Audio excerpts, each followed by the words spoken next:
ఓసారి కలిసి రాదు, ఒకసారి కలిసి వస్తుంది, ఒకసారి అవమానింపబడతాడు, ఒకసారి సంతోషపడతాడు.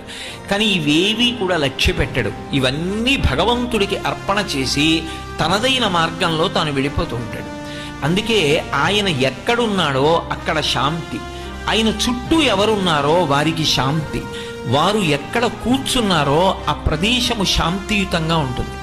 అందుకే సనాతన ధర్మంలో భక్తి యొక్క ప్రధాన ప్రయోజనముగా మీరు అడిగినా అడగకపోయినా భక్తి మార్గంలో వెడుతున్నప్పుడు వచ్చేటటువంటి మొట్టమొదటి లక్షణం ఏది అంటే ప్రశాంతత. అందుకే మీరు చూడండి, మీరు ఏది ఈశ్వర సంబంధమైన కార్యం చెయ్యండి, ఒక్క విషయాన్నే అడుగుతారు, ఓం శాంతి శాంతి శాంతి, దీని చేత శాంతి కలుగుగాక.